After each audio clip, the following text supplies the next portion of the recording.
Riley, lock it in. We are back. It is another Twinski edition of Riley Friday. Our good friend Gregory is on his way up north for a golf trip. So we are taking over Riley Friday's Twinski editions. We have the reins let loose. You know, sometimes we love our good friend Greg, but he tries to suppress our Mhm. friendship and our Twinskiness. And he Mhm. doesn't know that you my little stinker butt, and we're like this. Mhm. All right. So Riley, how are you doing today? It's good to see you back at home base. I miss those navy blue walls, and don't you dare strike back at me trying to say, well, no, this actually isn't navy blue. It's more of a mauve blue, which I know you're gonna do. So go ahead and rock out, Riley. How we doing? Yeah, maybe more of a cobalt blue, but yes, Oh, it piss is. off, man. It is good to be back. I enjoyed my travels. I enjoyed the taste of the low country, the various foods I got to try while being at some of the best beaches in the Carolinas. Loved getting a little bronze, although you can't really tell with the ring light. Usually when I get back from the beach, it's like, oh, you really see the Puerto Rican heritage coming through. I like how But you put the Puerto Rican, like you know what I'm saying? You put a little, Puerto Ricense, that's sí, yes. Italian. I don't know what this is. That's insane. uh, but yeah, it's been a good week. Good week. You want me to bring the weather bit back, Carter? Please. Also, okay. Sorry, my mic cut out for a second. Am I coming through? Yeah, you're good. All right, cool. Yeah, the weather bit. It's been super rainy here, and I'm not feeling it at all. It's really impacted my walk schedule. I'm a big dog walker, Hmm. particularly in my mornings. I really feel like my day doesn't start until I get out of the house with both Theo and Scooby and get a nice little 2 mile walk in. Usually have some good time connecting with the Lord. Might throw in a little podcast here and there. And when it's raining, it really throws me out of rhythm, to be honest with you. Yeah, but see, the thing is, I don't know if it's like me being selfish here though. If I don't get rain, I gotta water my grass and flowers, which is why I appreciate rain. Also, Riley, I'm gonna challenge you. I think you and Theo need some adversity, and also I'll throw Scooby in there as well. Go outside and walk in the rain if y'all really want it. Scooby does need the adversity. The man, as soon as he realizes that it's raining outside. So, for those who have not seen Scooby, he's some sort of pit bull mix. He looks like a tougher dog, if you will. Grr. Some people assume that he's aggressive. He's not. He's very docile, which I know everybody says that about their pit bull, but I swear my pit bull is actually docile. That being said, when he sees the rain, he's like he pees, he poops, he does his business, and immediately turns around and is like, "Take me home." MFer, I'm not trying to do this. Run from the grind, Scoob. Yeah, I mean, Scoot. I hate to see Well, that. he got it out the trenches. I think he was in the shelter for the first year of his life, pretty much, and had three different owners. But once he got it out the mud and experienced the granite table, excuse me, the granite countertop lifestyle, he decided he is not going back, and Yeah. he is very much a silver spoon in the mouth type of dog See, now. that's funny as hell because I feel like if Scoob went back to the shelter, he'd be like, "Man, y'all don't know. I get dog. My owner makes lentils. Like my owner makes lentil soup and has got granite countertops and like it's everything I ever wanted, man. He also named me Scoob, But appreciate y'all holding me down for real when but, when hey, I but was in I'll here. catch y'all. I'm out of here. Insane behavior. Oh, but Riley, it's good to have you here on this edition of Riley Friday. It's not a sleepers week unless we do have Riley Friday. If you ever change your name and or leave us, we'll be in shambles. So we're gonna go ahead and sign you to a lifetime 360 deal to make sure that does not happen. But let's not banter any longer. Let's go ahead and get to the YouTube comment of the day. The one I want to use today is from actually a guy or person. I don't want to go ahead and put them in that box. Comments on our videos a lot. I don't know if he's a UNC guy. I'm not really sure. I feel like he is. His name is Terrence L. Spain. Yeah, Uh, he's a UNC is guy. he a Yeah. UNC guy? Okay. hmm He commented on three different videos saying the same thing, saying y'all put too much on the summer practice footage. He said he's a UNC guy, right? Uh-huh. Okay, understood. Maybe if your team has some summer practice footage, you would enjoy it more. Also, like, come on, like, yeah, Riley, stand and clap for the man. What's wrong with talking about summer footage? I get it. I get there's overreactions to it, but I do think it's fun to watch that stuff. It's fun to see things in those videos, and I enjoy basketball. But maybe next week we'll do a video on who won. I don't know the who won the cornhole tournament at Outer Banks for for North Carolina. Twisting the knife in, man. Look, how's the old adage go? When you go to Buffalo Wild Wings, you expect to get chicken wings. When Yeah. you go to McDonald's, you expect Big Macs and McFlurries. When you go to Sleepers Media, you expect reactions to summer highlight clips. Exactly. And we're always going to be that way. I'll be doing that too. If I have it my way in 20 years, Leon will be doing the same thing. He'll be reacting to summer highlight footage of Michigan State too, by the way, because he will be a Spartan dog. Woof woof. But yeah, I mean, look, it's I think there is stuff to take away from that and it's fun to watch. So like, Mm. come on. It's summer, like, right? Just enjoy it.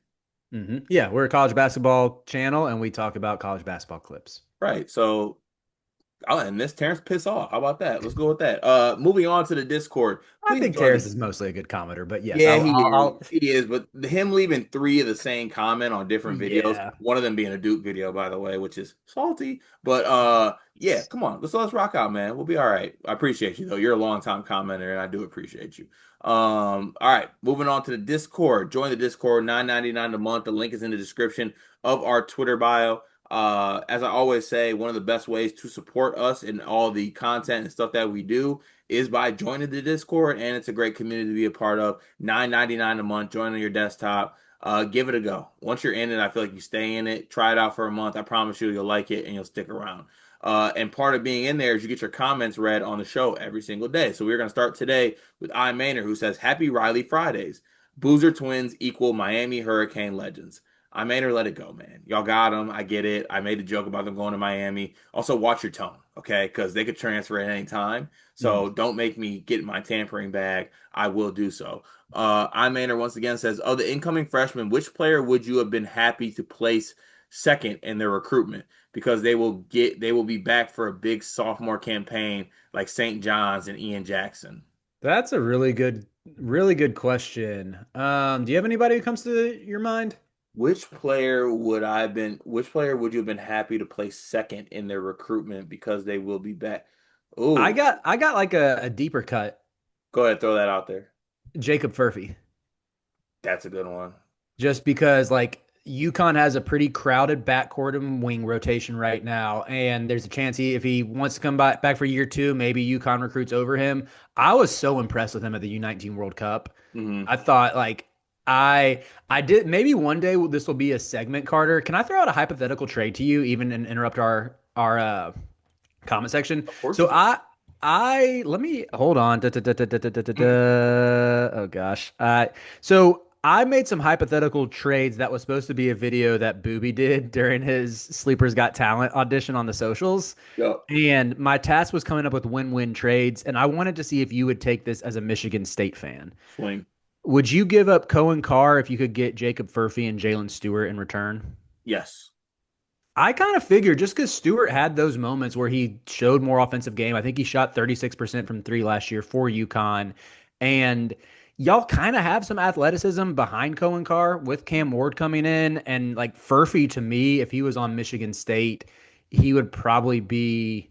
I mean, if I guess Fears is still the primary ball handler, but he'd be the clear number two and would Yeah, have the ball in his hands a he would ton. for sure start the two or the three for us. Yes, I would for sure take that trade. I'm trying to think of Michigan I think for Michigan State, I'll say this. If Darius Adams is good and doesn't work out in Maryland, I'd spin the block there and see what's going on there. That'd Mhm. probably be the one I would throw out there. Um, let's see here. Can you compare six college basketball blue bloods to the Big Six in the Premier League? Example, Indiana's Manchester United because they were great in the past, but they are truly irrelevant today. I'm actually going to release a graphic via Booby for that on my personal page because I feel like I'm the one who can really rock out with the Premier League there. But we're gonna move on here. Fam, happy Blessed Friday. Y'all know how we rock. For the panel, given the new additions to the squad, what's one content idea you're looking forward to doing with one of them this year? If I don't get an ACC preview with Bluffs and Jay, man, we riot. I can't wait to do ACC content with J Man. I still need to text him about this, but this is like a tease. We have some big time interviews coming to the channel in the following weeks to even months. And if me and J Man can finagle some of his connections to do an interview with a Boozer twin, that's like dream level, which maybe we can achieve that. But yeah, I think any sort of ACC stuff I can collab with J Man on, I can't wait for. Yeah, I think that'd definitely be fun. Honestly, I'm excited to work with them all. I'm not gonna pick any favorites, but I have been doing a bit, so I'm gonna continue that bit. I'm excited to work with everybody equally, except I'm probably 100% excited to work with everyone. I'm 99.5% excited to work with Tanner, just because I'm gonna keep the bit going. I'm gonna build a monster in Tanner, and that's through adversity and hate, and that's gonna be my role. So Tanner, never get comfortable, brother. Moving on here, I Maynard says, shout out to head coach of East Tennessee State, Nolan Smith. You know, Wait, Nolan Smith is the coach of East Tennessee State now? yeah. Baby food. They're coming to Chapel Hill this season. Are they? Let's eat up. Get ready, heels. We Uh, got a 40 piece him. yeah. Also, don't lose that game because Yeah, for real. oh my word, oh my word, will it get bad? Steve Nash says, Greg, you're really high on Cooper Flag. You even thrown out LeBron comparisons. So with that in mind, when it's all said and done, rank these guys based on their impact on the Mavs franchise: Dirk, Luca, and Coop. Ooh. Dirk Luka. I think I go in that order as well. Yeah, Dirk brought him a championship. Luca was everything for that. I mean, unbelievable. Also, like, there's this thing that I think people get like, not to call out sleeve on this one, putting Coop third behind Duke, Dirk and Luca. That's not if he's third to those guys, that's nasty. If he's the third best player in Mavs franchise history, like it's worth it. Number one pick is worth it. Everything's worth it. Yeah, for real. He has to, in order, what does he have to do? He has to get to, he probably has to have a longer tenure with the Mavs than Luca did and get them to a finals to surpass Luca. He could do that. It's definitely possible, but I mean, Yeah. Luca's just a high bar to clear. Yeah, come on now. War Chant says, just because I know this is Carter's jam, why was the Big Ten so good in the no. War Chant, I hate this bit, man. I don't want to talk about 80s basketball. Not it's killing me. Moving on. We got a Malik Perry flurry here. Let me make sure I don't get us canceled with any of these. Let's see. First one. Happy Riley Friday to all. Remember last year when UNC member was on the selection committee and got UNC in? Now Riley did the same thing and got Booby in. I know conspiracy when I see it. Are you dodging the Bubba Cunningham allegations? Dude, that's hilarious. Also, oh man, what are we gonna do that we didn't get to watch Boise State in the first four this past year, man? I like my heart still breaks that I didn't get to see West Virginia and Dayton. Like it's such a travesty. I can't believe they put Carolina in instead. I love you so much, Riley. Has have to ask how many good teams are in the ACC who can actually beat good teams on the regular? Duke and Louisville, clearly good to, I would say, near elite teams. Next tier is a little muddy with like I put UNC, Virginia, Clemson that tier. Throw NC State in there as well. Then after that, to me, I'm not really a Miami believer yet. I like some of the moves that Jay Lucas has done. I'm not fully sold on them, but I would say there's sort of like a very middle with some teams like SMU and Wake who are super mid every year that like I'm not gonna buy them until they actually do something. But then there's some like teams with fun upside like Miami, like Notre Dame, like Virginia Tech. So we'll go. The safe answer feels like six. Yeah, I think six fair. I mean, the ACC will be better this year. That's kind of all I'll say about it. There's some more Malik comments that can get read. Carter, do you do skip comments on this mine? I understand might not be the best to read them. Doing it to other people is wrong though. I'll be better, Malik. I promise. Last one from Malik Torvik. I don't know what rosters he's looking at, but he might be out of his mind with his talent rankings. Yeah, I need this. What's the class thing they say in school? I just need to show your work. Show your work. Show Yeah. your work. Yeah, I need to see the work on that one because Georgia Tech being a top 10 most talented roster just doesn't resonate with me. No. War Chant, any reaction to Petrovic, Mihailo Petrovic, that is, wearing number 77? Don't recall any college basketball player wearing 77. In college football, the Illini had the Great Red Grange, the Galloping Ghost, wear 77. Arguably the best player in college football history. Galloping Ghost kind of fits Petro right now. Okay, there's so many questions about that, but I'll just stick to the main point here. What do you think about him wearing 77? And do you know, wasn't there a guy on for the our guy from the Anteaters this year, I thought wore 77. Oh yeah, Miles Che wasn't that Yeah, his name? was he 77? I think so. Kirk Creesa also wore 77 at Kentucky, if I'm not mistaken, Did he before wear his injury. was he 77 in Kentucky? I'm almost positive he was 77. I See, feel like they I made. thought that at first, and I couldn't remember which school it was at, or was it West Virginia? Did he wear 77? Oh, that's a good. I don't think. I think. I guess his year at West Virginia was the first year where they changed the rules where you could wear any number you wanted to. He wore 77 last year. He did. Yeah, let's see. At West Virginia, he wore. I honestly forgot Kirk Reese even played at West Virginia. He Yeah, wore number 3 there. he did. Okay. All right. So yeah. So Kirk Reese, respect my guy. Um, let's see here. Malik, I'm tired of preseason top 25, team practice footage, and etc. Only thing that's not the same is recruiting. Wishing November comes sooner. College basketball season will be here before you know it. Malik Perry, I hope Tom is going after these players as our top targets. Ethan Taylor, Maximo Adams, and Josiah Jervis. How likely we get any of these players? Um, Out of that list, I think one of three is who I would kind of count on. Um, in order of players that I would want out of that list, Josiah Jervis, Ethan Taylor, Maximo Adams. I think is how I would go on that one. Let's see here. Malik, what do you got going on this weekend? Also, he made the classic when is Theo getting a haircut? He'll probably get a haircut sometime this winter. Still has not cut his hair. It's super curly and long right now. He's got it going on. I So like, hey, let the flow out. Let's see here. I will only be doing a flurry on Friday episodes due to work and off-season material. End of flurry. If you could get a signature meal at a fast food restaurant or a chain, what would it be? What am I shaped like, Carter?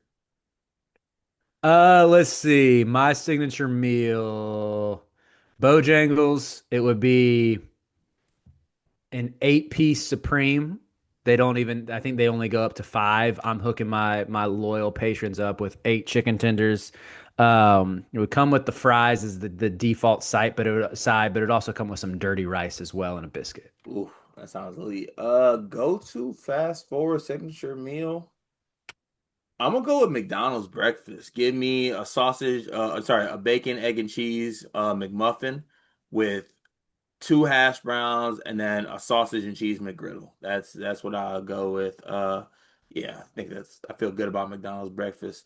All hail the Pope, Riley Friday. These are the best. If you all were stuck in a TV show for 1 year, what show would you pick? I always thought that the kids in Hey Arnold seemed like they had a good life, just walking to all their friends' house, playing sports together, things of that nature. So I'll go with the nostalgic pool with that. Yeah, Snowfall for me. Nope. Uh, all hail the Pope once again. Who would you say is the most overrated or underrated teams in football? In football, I need to deep dive this take a little bit more before I fully stick my neck out with it, but I want to say Clemson just because I know Cade Klubnik's getting a lot of hype right now, and I think that's a little bit due to him being one of the few like known commodities at the quarterback position. Like even with someone like Arch, who will, I mean, is Arch the Heisman favorite right now? Cart, have you taken a look at that? Honestly, I think Kate Klubnik might be. Really? Okay, Yeah. that to me is a bridge too far. I think Klubnik's good, but I think they're a little overrated right now based on him. Underrated. Our guy T Wink would say Mizzou. I kind of like that shout with how Eli Drinkwitz has turned that program around. So Okay, that's fair. Overrated, I'm gonna go Michigan. Underrated, I'll go with my Red Raiders of Texas Tech being underrated. Let's go with them. Let's they're getting so much hype though. Are they getting a lot of hype? Yeah, I feel like they've really been gassed up this Okay, offseason. you know what? Michigan State's underrated. F that noise. Let's Nick go. Marsh is coming on me. Aiden Child's breakout season. Arr! Moving on. Riley, the Kentucky and L's down team is Kentucky plus 4.5. Which side are you taking? Hmm. Where's this game being played again? The Yum Center. Yeah, I'm taking Louisville. Sorry, I'll hail the Pope. Respect. Let's see. All hail the Pope. Can you pick the first loss of the season for some of the sleepers teams? Actually, I want to do that as a segment, so we're gonna save that for another day. That does it for the Discord comments today. We are brought to you by honestly nobody, but that gives us a great time to be brought to you by who we're always brought to you by, and that's our Lord and Savior Jesus Christ. Please, Riley, a word if you may. Yes, I got you. Ooh, I Today's need a reading. haircut. Sorry. What Today's reading comes from Matthew chapter 5. This is from the Sermon on the Mount, the most famous address Jesus ever delivered. It says, "Blessed are the poor in spirit, for theirs is the kingdom of heaven. Blessed are those who mourn, for they will be comforted. Blessed are those who are persecuted because of righteousness, for theirs is the kingdom of heaven. It's also blessed are the peacemakers.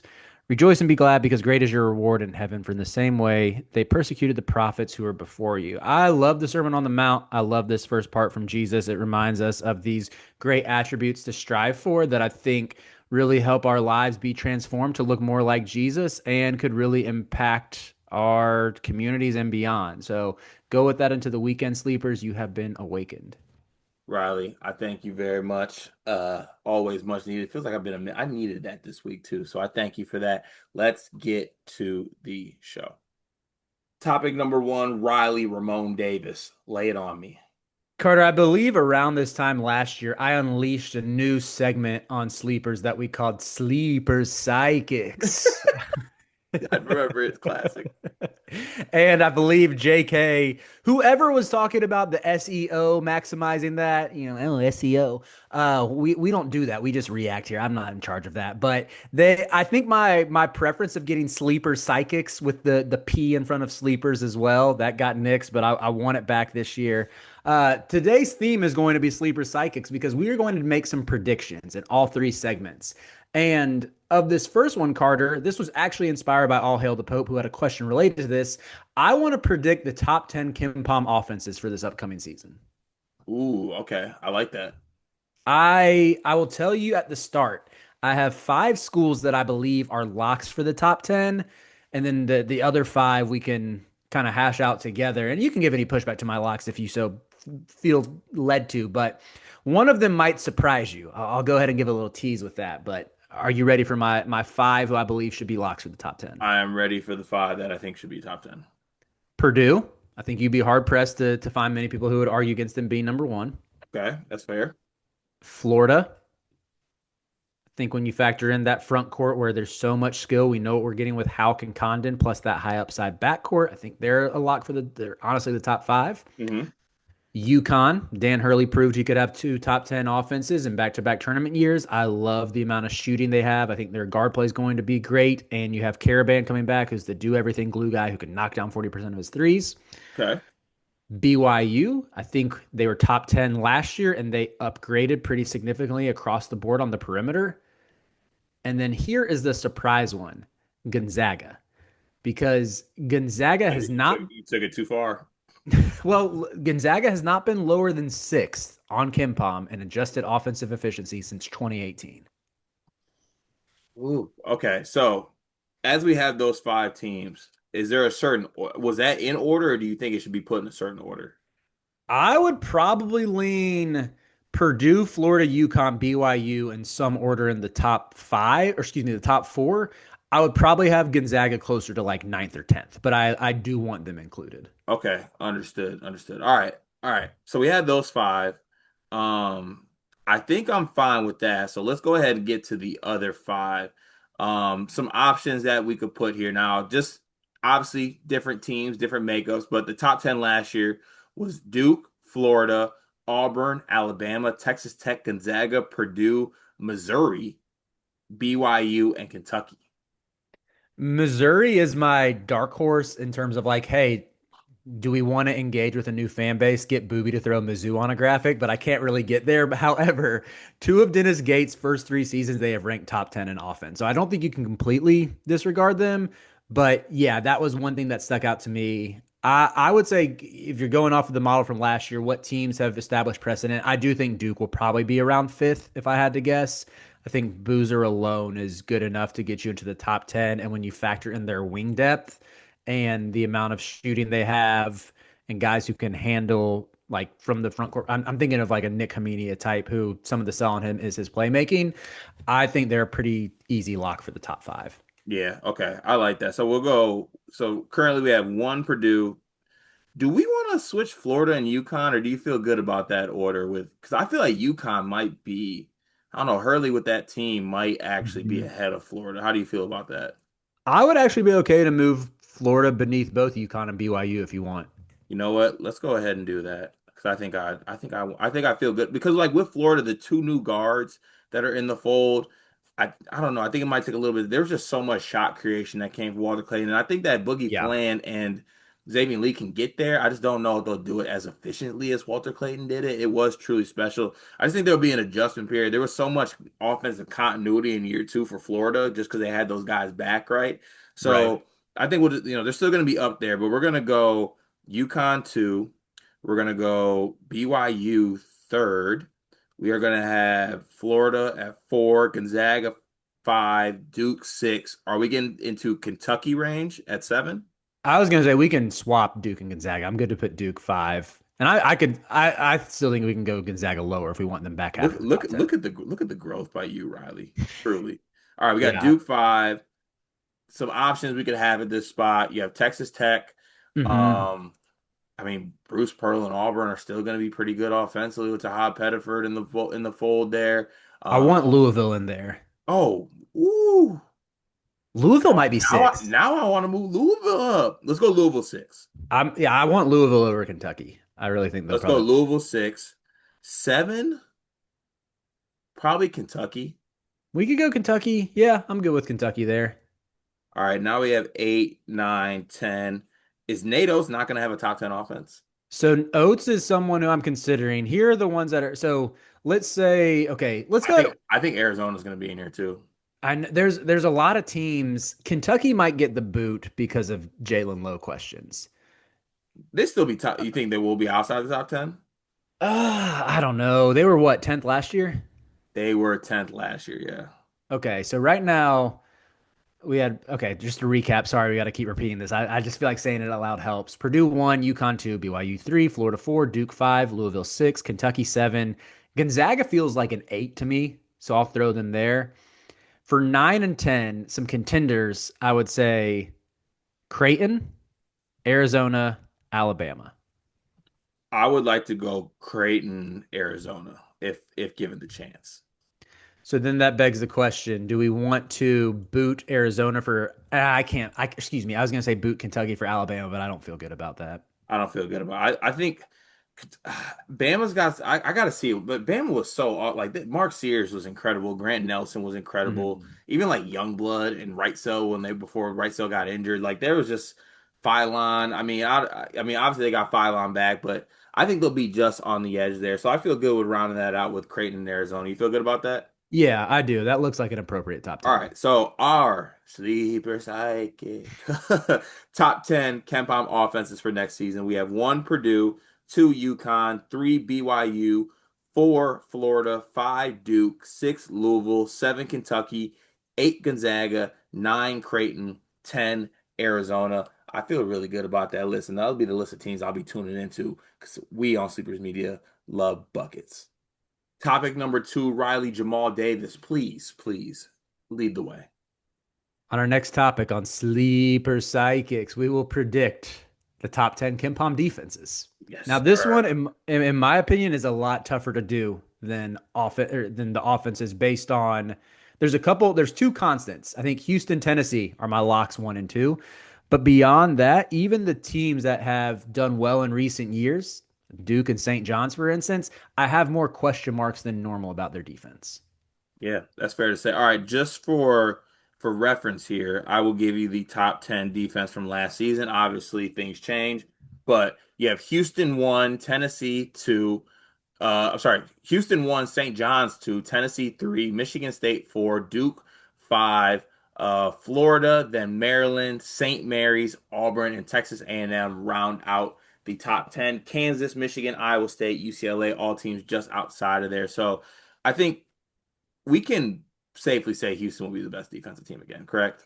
Yeah, I feel good about that. Okay, so that we'll take the layup here to get us going early. Houston will be number one. Now things change a little bit here. Like there's a lot of changes with a lot of teams that are going to be where they're at defensively. I just think Rick Barnes has told us who he is year in, year out. I think Tennessee has to be two. They bring back Felix Okpara, so they have their consistency at the as a rim protector. At the point of attack, it's going to look different without your boy Zakai Ziegler, but I just I want to say though, not to cut you off, Gillespie's an underrated defender. He's so underrated. I think he's going to be good. yeah, I do too. I think Ament at least has the length, even if there's going to be a learning curve with a freshman. Jalen Carey is at least physical. Again, it's just the pedigree here. We have half a decade plus of this with Rick Barnes having top five defenses. I think out of respect and out of what history has told us, let's put them at two. Yeah, I feel good about that. I would like to make a pitch for my Spartans being third on this list. I will hear you out on it. So I think they had now obviously you don't have guys like Jaden and Jace on the wing, right? But I think that Colin Carr improves as a defender. Jeremy Fears is a good defender. The metrics say Carson Cooper is one. I just think that obviously I'm pushing for them at three. I think it might be a little bit high. I'll hear you out on it. I do think they are going to be a top 10 defense once again, just because it's Michigan State and Tom Izzo, and I think they'll have the pieces to do it enough. But I mean, I'd listen to some other teams. I also thought about Florida at this spot. Like, I still think that in the front court, they're just going to be so physical and hard to score on and have the versatility. Now, at the guard position, you know, a little bit of defensive question marks there. Mhm. But I don't know. A lot of changes that make defense a lot harder than offense, to your point. Right. Yeah, I want to get I love Florida. They are my Gators, but I might have to say get them out of there for the top 10. I just think Elijah Martin was so important to what they did at the point of attack last year. Boogie Flan could get there. I think he's going to be asked to do so much like shot creation that you might not see him maximize on the defensive side of things, and I don't really think Xavier Lee can check.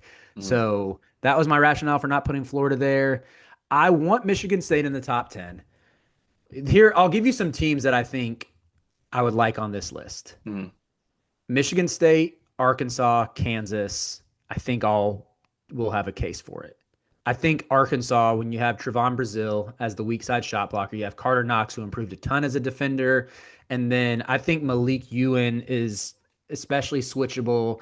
And I believe Cal will take advantage of his shot blocking ability more than Leonard Hamilton did, to where I think they should probably be like at least toward the back half of the top 10.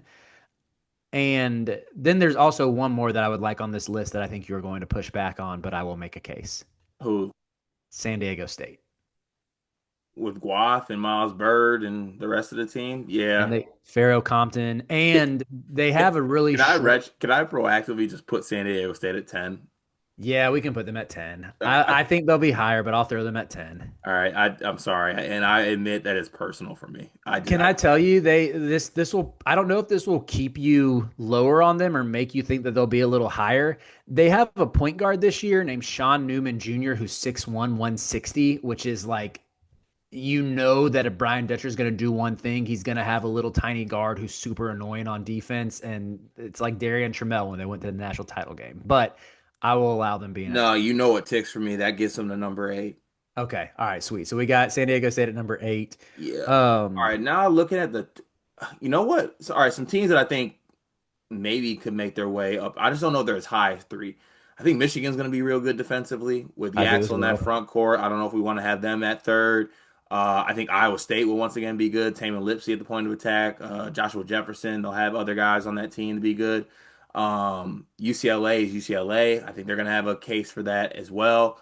To your point, Arkansas is definitely going to be up there as well. Does St. John's still going to be good defensively? And also, Buzz might just do the buzz ball thing with Maryland, and they might be Yeah, good defensively as well. So, that's that's not a bad shout. Man, as I'm looking at this, I'm kind of like, do we just bank on Izzo getting the Spartans to number 3? This St. John's team does not feel like a top 5 defense. I feel like I want to put them in the 6, 7 range. except okay, what about Duke?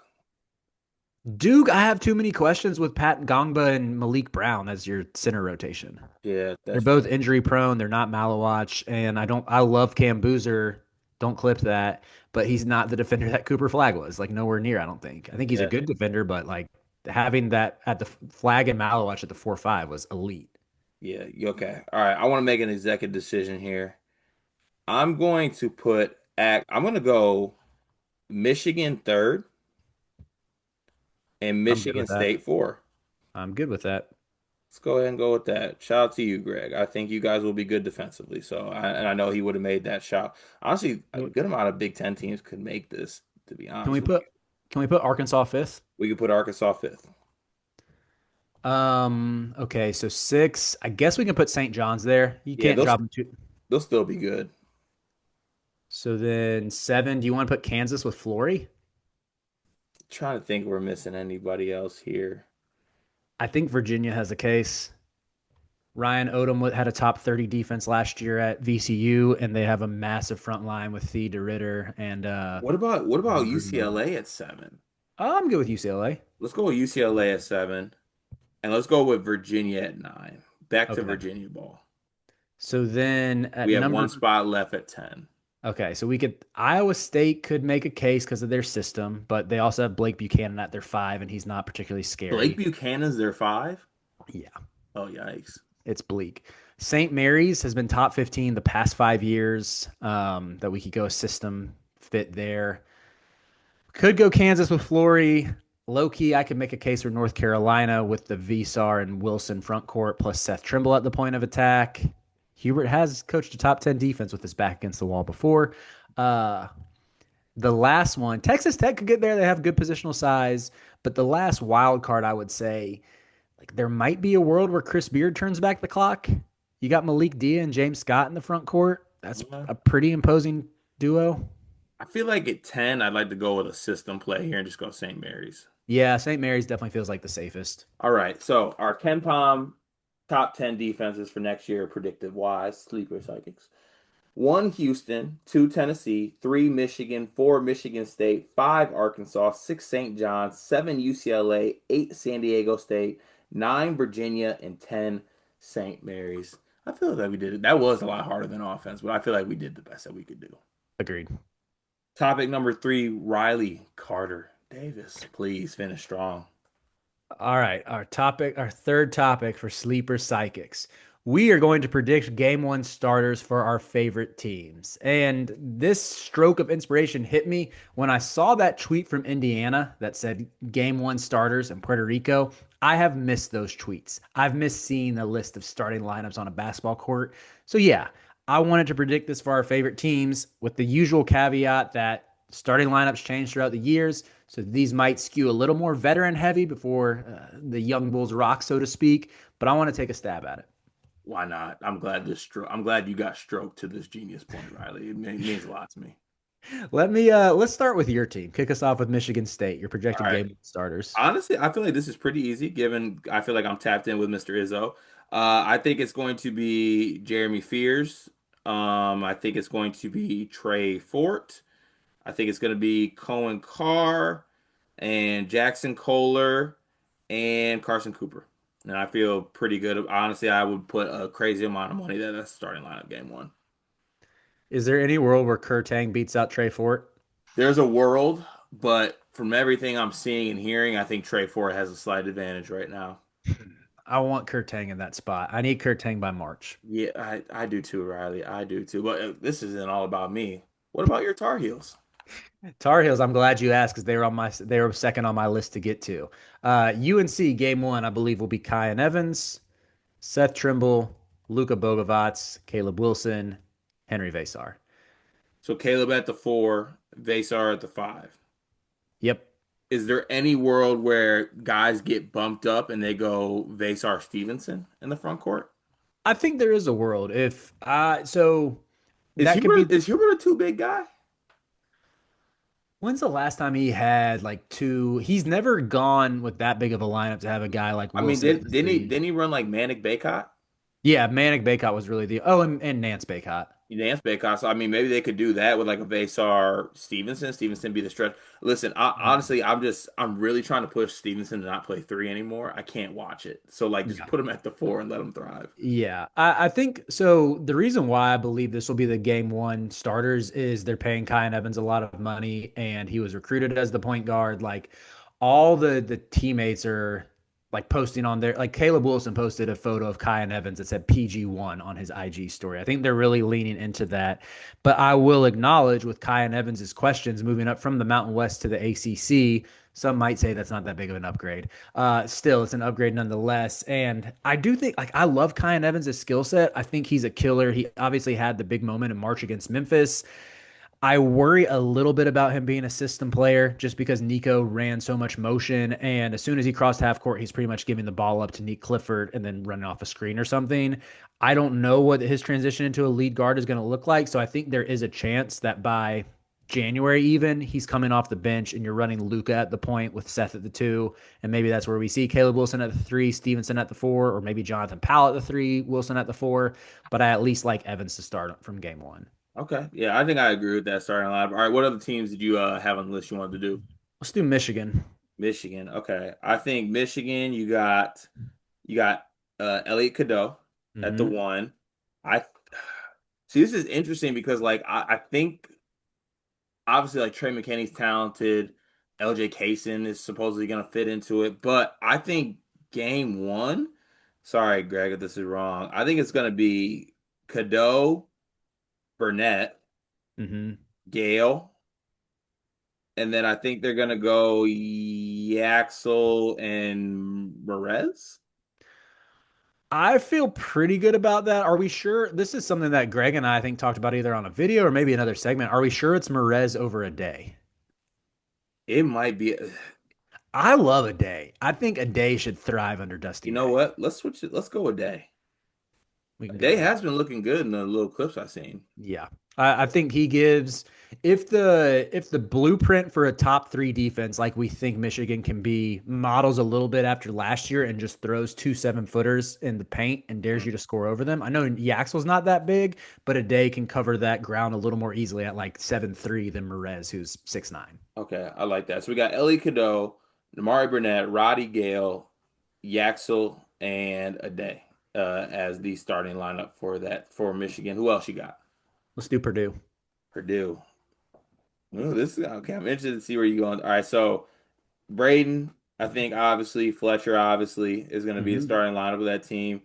Now the three, where it gets a little bit interesting. I think I know Matt Painter. I don't care if anyone thinks they. I think I know Matt Painter. I think it's going to be either Jakari or CJ Cox in the spot over Omer at least to start. So I'm with Riley, you. which one do you feel better about? We'll go with that. I'll lean CJ Cox. All right. Well, so we have CJ Cox, and then we have TKR at the four, and I think it's gonna be Clough at the five. Yep. I'm with you on that. It's gonna be, and now that three spot's gonna be interesting. You have Omer, Jakari has been good apparently as well, so we'll see like where that goes. But yeah. So far, I think that's gonna be the starting lineup. You got any other teams? Let's do Illinois. Yeah, the Illini. All right, I'm gonna go Kylan, Petro, Hmm. uh, Andre Stojakovic. Hmm. Oh, Ben or Humrizzi, as Dion calls him. Or excuse I me, think I Merk or think Humrizzi. I think they will go Rizzy, and Big T. Big T. I won't fight you on that. Yeah, I think it I mean seems a that four little. spot might be interesting. Like it could be Mirkovic, it could be they could go double Ivisic as well. I wouldn't be surprised Oh there. gosh, I would hate that. I I oh would I be so despise out on oh, double I of his despise itch. it for what it's worth, but I think they bring back Ben. He's probably going to be the starter to start the year, right? I'm good with that. Yeah, hopefully Merck can beat him out. But Merck shot 28% from three in the ABA last year. So I like Merck. I think when you watch him play, the physicality he plays with should translate really well to the Big Ten. And he's just a smart basketball player. But if the 3-point shot doesn't translate as it's supposed to when his cell is being a stretch four, then yeah, I wouldn't be surprised if it's him Rich House from game one. Yeah, at that four spot, they kind of are going to switch it. Like to your point, they want to be more physical. Mirkovic will fit kind of next to Big T because Big T can stretch the floor, but he's not as physical, I think, as Mirkovic. So it'll be interesting to see where they go with that. You got any other teams you wanted to do? Yeah, let's do Duke and BYU. All right, so let's start with Duke. This because I feel like I've done this exercise. It's been different for everyone, but we're talking game one, right? Mm-hmm. All right, game one. I'm gonna go Caleb. Mm-hmm. I'm gonna go. I'm gonna go Isaiah Evans. Mm-hmm. I'm gonna go Wilkins. Wilkins. Wilkins in starting game one. It's going to be Sar Hamania. Dog, they've been propping up Wilkins in the summer, man. I don't think Wilkins is that. This isn't even meant to be an insult. I just don't think he's that good yet. I think he will be. I can't see him being his game one starter. Hey, listen, I'm not It's gonna fight. got to be Sar All Hamania. right, I'm not gonna fight it. Dame Sar, and then obviously Cam Boozer and Big Patrick, right? Yeah, you think Pat Brown, Pat Gongbo over Malik Brown? Yeah, I like what I've seen from Pat so far, but. I know they've been showcasing it a little bit. He's a really good passer. I think Yeah. that was kind of his pedigree at Paul the Six and didn't see it a ton last year, but you can play him at the top of the key, let him make reads out of the short roll, and he's really good at that. And I think Yeah. should So open yeah, we got Caleb Foster at the one. Any world Caden Boozer starts, you think, to start the season? game one, I don't think so, but if I y- let's see if I can lean to the bit here. Hey, John Shire, you cannot anger your veteran point guard. Keep Caleb Foster at that spot all year. Make the older guys happy. All right, last one here. BYU. Riley, I'll let you lead the way on here. I feel like I've been leading too much. It's got to be Rob Wright at the one. Of course. Go Richie at the two. Okay. We did a video on Kadeem Mbop that makes me want to put AJ at the three and Mbop at the four and have Moo as the supercharged sixth man. That they talk so highly about Moo though, to where I feel like he's got to be there. His name's also Moo. I know. All right, let's go Moo, AJ at the four, Kate at the five. I love my Cougars. So versatile. There's part of me that's like Moo is the new guy who maybe young leans a little bit more on the veteran presence and puts Mbop at the four. Veteran as presence, I say he's been in the program 1 year longer. He's still pretty young, but Right. Yeah. yeah, I think it should be Moo AJ Kada. Yeah, and then they'll have a great bench as well. So that was fun, Riley. We might have to run that back next Riley Friday and do more teams. I Let's do enjoyed that. yeah, we can do that. All right. One big thing presented by your cobalt blue walls. Riley, please.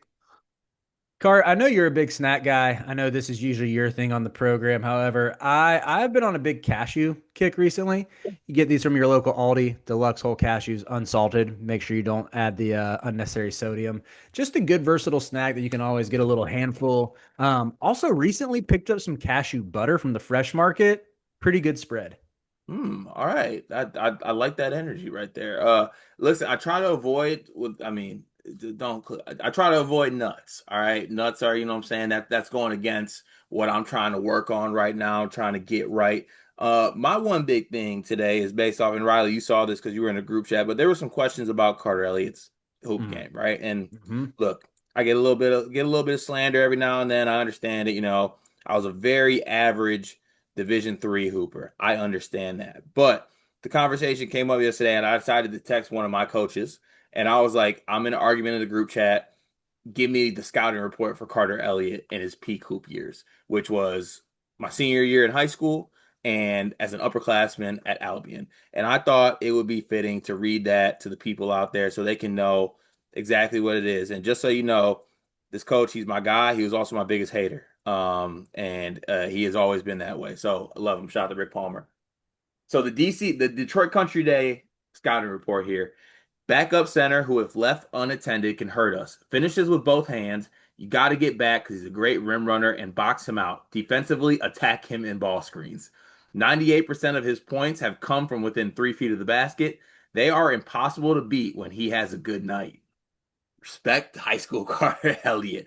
I was a bench piece, and I know I was a bench piece, but damn it, Amir Williams was so good. It was tough. He was a good Can, player. can I let you know what fired me up when I read this scouting report? What? That you're described as a rim runner. I'm like, that's my guy. I Dog, knew.